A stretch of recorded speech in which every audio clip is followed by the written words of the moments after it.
Olá você, muito boa tarde. Vamos aí para mais um resenha e análise. Dessa vez falar de futebol europeu, falar de Premier League, que teve seu início na sexta-feira, mas só hoje, no domingo, que teve a partida mais esperada dessa primeira rodada. Confronto entre o atual campeão, Manchester City, postulante à quinta conquista consecutiva, e o Chelsea, que é um time grande da Inglaterra que vai brigar com certeza na parte de cima. Bom, no fim das contas, entre aspas, deu a lógica, deu o favorito, o Manchester City acabou vencendo o jogo, mas não foi assim uma partida tão fácil ali pro time do Guardiola, porque o Chelsea mostrou algumas alternativas, mostrou alguns repertórios de jogadas bem interessantes durante esse jogo aí, que jogou em casa, teve o apoio da torcida, que já cobrou bastante, porque o time investiu muito na janela de transferências, trouxe o Pedro Neto, um ponteiro português, trouxe vários outros jogadores que ficaram no banco de reservas e já esperava ali um resultado imediato dessas contratações. Então, contratou muitos jogadores, mas na minha opinião, assim, nenhum nome de grande impacto, um cara assim que mude patamar, assim, um jogador muito acima da média, não foi o caso para o Chelsea. Tanto que tem o Sterling, que tem o salário mais caro do elenco, sequer foi relacionado para a partida, então nem no banco ele ficou. Do outro lado, tinha o Manchester City, que a gente já está habituado. Então, era um time em formação, um time que está começando agora, né, com um novo treinador, com novas contratações, a desempenhar o seu futebol, ter o seu novo padrão de jogo, contra um que a gente já está careca de saber há pelo menos 8, 9 anos já que o Guardiola está à frente do Manchester City e muda pouca coisa, tanto em termos de nomes, quanto em termos de estilo de jogo e qualidade de futebol apresentado principalmente. Porque, é um time que pode não ter sido dominante durante a partida, pode não ter sufocado o Chelsea durante grandes períodos do jogo, mas foi compacto, foi consistente e deixou o Chelsea criar algumas boas oportunidades, mas quando teve as suas, conseguiu concluir em gol. Um resumo mais ou menos do que o Haaland, né? Então, durante a partida inteira ele teve pelo menos ali umas 2 chances claras de gol. Na primeira que ele teve, ele guardou. E era um momento em que o Chelsea era ligeiramente melhor que o City consegue abrir 1-0. Daí pra frente a partida começa a tomar corpo, começa a ganhar uma cara que a gente esperava mais no pré-live, pelo menos no pré-jogo. Porque, você pensa Chelsea City, muitas alternativas, jogadas de ataque para ambos os lados, e isso não estava acontecendo durante a partida, né? Ambos os times estavam conseguindo se neutralizar, era um jogo de bastante estudo, e chances reais mesmo praticamente não havia tido até o momento do primeiro gol. O City abre o placar e, consequentemente, abre o jogo também, porque o Chelsea se vê obrigado a sair mais, se vê obrigado a entrar mais no campo de ataque do Manchester City, pressionar mais a saída. O próprio City tem isso como característica também, pressionava muito a saída de bola do Chelsea, os dois times usando aí desse mecanismo para recuperar a bola o quanto antes. Só que o Chelsea, muitas vezes, pelo menos umas 2, 3 ocasiões no primeiro tempo, conseguiu sair dessa pressão com certa maestria do City. Em poucos segundos já estava na área do Ederson para tentar uma finalização. Bom, eu acho que essa é um pouco da magia da Premier League, né? O jogo parece que está em 2x, parece que está numa velocidade avançada. Para quem não acompanha muito futebol, até mesmo pra gente que é amante, assim, é muito entretenimento. Além do jogo em si, do esporte, é um negócio que você não consegue se desgrudar muito da TV, porque você sabe que a qualquer momento vai acontecer alguma coisa, porque os caras não ficam simulando, não tem rodinha em torno de árbitro, é um jogo jogado. Os caras vão para jogar bola com mais alto nível, o campo é bom, tudo favorece para que as coisas possam fluir da melhor maneira possível por lá, né? E nesse primeiro tempo o Chelsea criou algumas boas chances de conseguir o empate, mas a partida foi mesmo com a vitória do City para o intervalo. E aí na segunda etapa o jogo também foi um pouco mais aberto, os dois times tiveram chances, o Jackson Martinez perdeu uma cara a cara com o Ederson, que chutou em cima, tudo bem, mas o goleiro brasileiro ali teve muito reflexo, né? Muita velocidade de reação para conseguir fazer a defesa. E o City também, volta e meia ali, dava suas esticadas para o campo de ataque, principalmente ali na batuta do Kevin De Bruyne, sempre ali organizando o time. Phil Foden entrou no lugar do Savinho, inclusive brasileiro, que fez um bom primeiro tempo, só que acabou sentindo e deixou o campo. O Savinho que sabe que tem essa concorrência do Foden que, assim, não é nada fácil para ele, né? Ele vai ter que jogar muita bola se quiser ser titular desse time. Na outra ponta do Manchester City, eles alternaram bastante durante o primeiro tempo, tinha o belga, o Doku. Ele que, para correr, ele é um cara sensacional, tem um físico absurdo, mas na hora de pensar o jogo, na hora de tomar uma decisão certa, assim, com todo respeito, eu acho que ele deixa muito a desejar nesse sentido, né? Ele cobre espaço, ele corre, ele marca, ele dribla, tanto que no finalzinho da partida teve uma rabiscada dele, acho que foi a única jogada que ele acertou o jogo inteiro, que ele conseguiu ir para dentro da marcação e criou muito perigo para a defesa do Chelsea. Tirando isso, acho que ele não fez uma boa partida. Diferentemente, por exemplo, do Kovacic, que é um cara muito mais equilibrado no meio-campo do City, e mesmo com a ausência do Rodri, o City estava com muitos desfalques, entre aspas, digamos assim.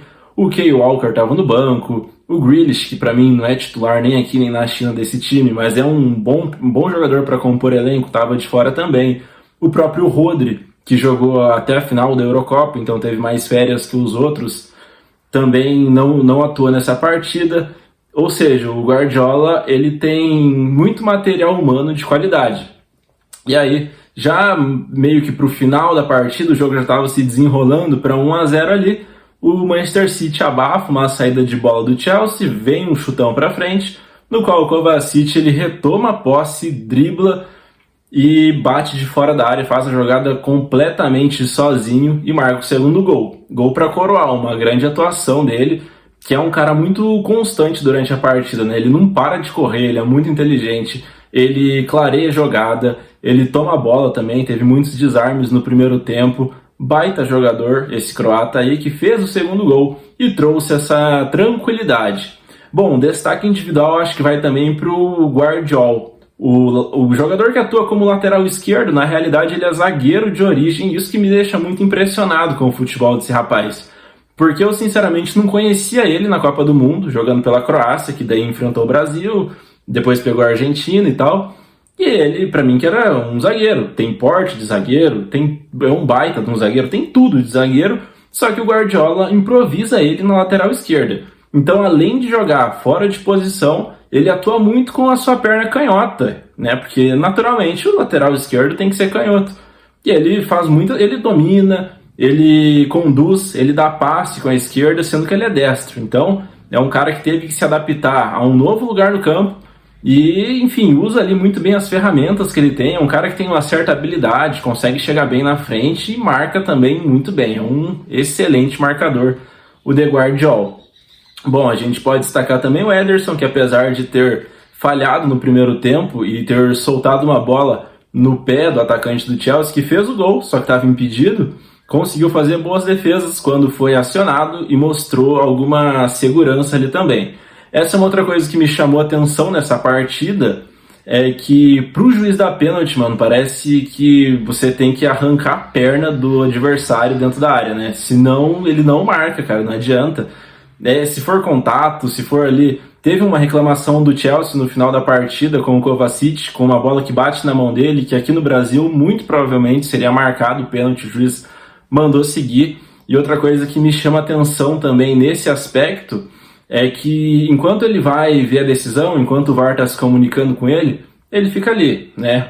É difícil, mas acontece de ir uns 2 ou 3 jogadores e perguntar o que está acontecendo e tal, mas não rola aquele bolinho chato, aquela pressão ali que, cara, vai picota o jogo, torna assim o espetáculo muito menos vistoso para quem está assistindo, né? Então o cara escuta ali o que está acontecendo, ele também, o VAR de lá, né, e da Europa como um todo que a gente vê, tem análises muito mais rápidas, porque quando a gente está vendo o jogo, por exemplo, assim, você está assistindo uma partida, daí tem uma decisão ali que é meio questionável, sei lá, de pênalti, impedimento, cara, com 2 replays, em grande parte dos casos, a gente que está em casa e tem as mesmas câmeras, ou até menos câmeras dos caras que estão vendo lá, tranquilo no ar-condicionado, a gente consegue já deduzir, a gente já toma a decisão, né? E é capaz de falar impedido, não impedido, toque de mão, pênalti, não pênalti. Mas aí eu não sei o que acontece aqui no futebol brasileiro, que vira uma novela, vira um episódio de série, um negócio completamente bizarro. Os jogadores também, como eu falei, não ajudam nesse sentido.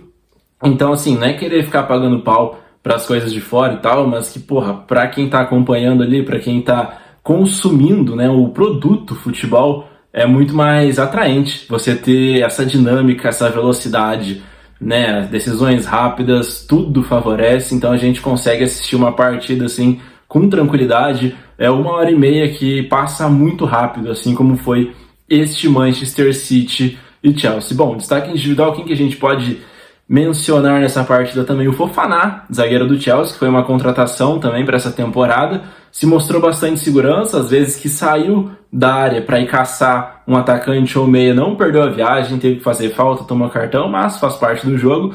E quando o City chegava, ele também tinha qualidade ali para cortar cruzamento, para desarmar, se mostrou ser um bom zagueiro. O Enzo Fernandes, que é um volante que eu gosto muito, só que ele atuou muito adiantado hoje, eu acho que ele rende mais atuando ali numa faixa mais defensiva de campo, podendo ali ver o jogo de uma forma mais ampla, mas ele foi mais ofensivo hoje um pouco.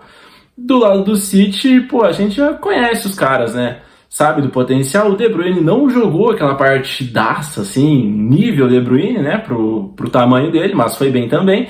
Da mesma maneira que o Bernardo Silva, que é um cara muito funcional, pode atuar em várias posições do campo, arma jogo muito bem, consegue baixar para buscar a bola, para iniciar a jogada, consegue concluir, dar assistência, dar passe, enfim, outro baita jogador que jogou muito bem. Foi eleito, inclusive, né, pela geradora, o melhor em campo, mas isso foi antes do gol do Kovacic, então provavelmente se fosse depois ia mudar, mas desde antes eu já acreditava que o croata tinha sido o melhor em campo, porque, mano, ele foi muito completo, muito constante na defesa, no ataque, jogou muita bola. Bom, se você assistiu esse jogo, comenta aí, dá a sua opinião sobre... enfim, se gostar do vídeo, dá o like. Se não gostar, você dá o dislike. O importante é não passar despercebido, beleza? O importante é você fazer alguma coisa, tá bom? Interaja, tá ok? Então, muito obrigado pelo acesso, até a próxima e falou!